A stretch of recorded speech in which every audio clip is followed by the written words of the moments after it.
The recent developments in the United States banking system drive home the importance of ensuring prudent asset-liability management. Cryptocurrencies or assets or the like can be a real danger to banks.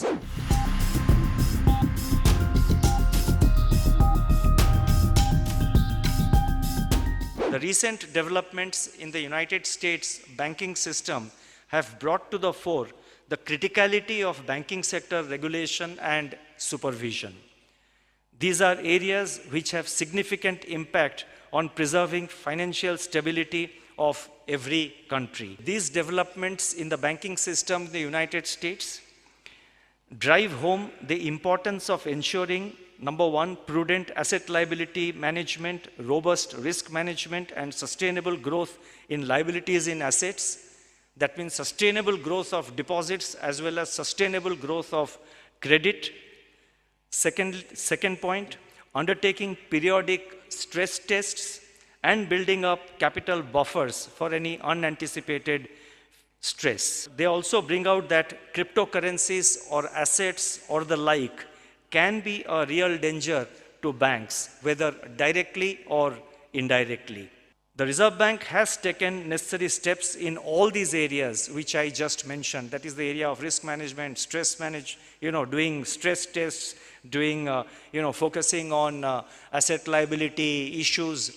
Now, just to give some example, when we see, for example, an excessive growth in deposits or an excessive growth in credit, or in particular, an excessive growth of deposits without corresponding increase in credit, then there's a cause of worry.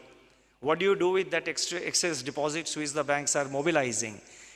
That is a call which the bank has to take where it wants to deploy its resources, where it wants to invest that money, if it has got liquidity with it, if it has got resources with it, which are far ahead of or far in excess of its credit outflow. There the question of risk management comes in. Every investment, every credit, when it is given out, it should be backed by appropriate risk assessment. Now, I am not going into what happened in the United States in the last 1 week because I don't have insight into all the facts of the case. Many things are appearing in the media. We also get several information from several sources, but really internally in those banks or internally in the regulators or supervisors, what happens? Obviously, I am not privy to the full information. But looking at the whole thing from outside, all that I want to say is that particularly one of the banks, the deposit growth was excessive, but the credit did not grow correspondingly, and the excess money was invested in certain bonds, both government bonds as well as other private sector bonds. Now there it is necessary to do a proper risk assessment. These investments were made when the interest rates were low.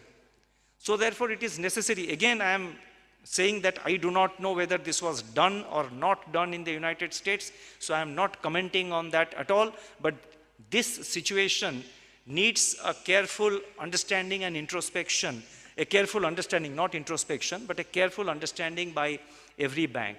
So when you are putting money in certain bonds at very low interest rates, it is expected that the banks should do proper risk assessment. It would be wrong to expect the interest rates to remain low forever. In fact, for more than 10 years in advanced countries, as you would know, the interest rates were low. It was low for long. But that should not have lulled anybody into the belief. Again, I'm not saying they were lulled into the belief, but you cannot assume that the interest rates will remain low for all times. The interest rates will go up. Naturally, when the inflation goes up, there will be rate hike by the central bank.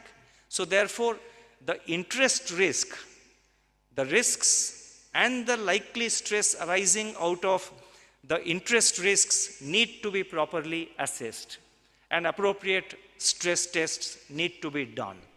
In our engagement with the banks over the last few years, we have been driving home this point to all the banks to do internal stress tests, to ensure robust internal risk assessment, risk management, to do very careful and robust asset liability management, and look at all related issues. The Reserve Bank has taken necessary steps in all these areas. For example, I mentioned about the point of building capital buffers for any unanticipated future stress. Those of you who are from the various banks or who are closely observing the financial sector, you will remember that at the height of the pandemic in 2020 and 21, we kept on stressing to all banks, both in our direct communication with them as well as whenever I or any of my senior colleagues, we spoke in the public domain, we kept on highlighting and stressing on the need to build up adequate capital. Because COVID stress, how long it would last, what would be the depth of that, what would be the depth of the impact of the COVID pandemic was not known. It was a complete unknown commodity and unknown animal. So we impressed upon the banks, and I am happy to say that in fact, almost all banks took the message and built up adequate additional capital. We insisted, we nudged the banks to raise additional capital because the outlook is uncertain. In 2020, we didn't know how long the COVID crisis is going to last. And then again, thereafter, the war has started last year. So therefore, capital needs to be built up when the going was good. In 2020, 2021, the liquidity was largely in surplus in India. The interest rates were low. So that was the right time for the banks to build up additional capital as a buffer for any possible future stress. Most of our banks, in fact, I would say almost all banks built up additional capital. They mobilized additional capital. And again, I think together between the Reserve Bank as the regulator and supervisor and the banks and the NBFCs and other entities in the financial sector, together we have ensured that financial sector in India overall remains resilient.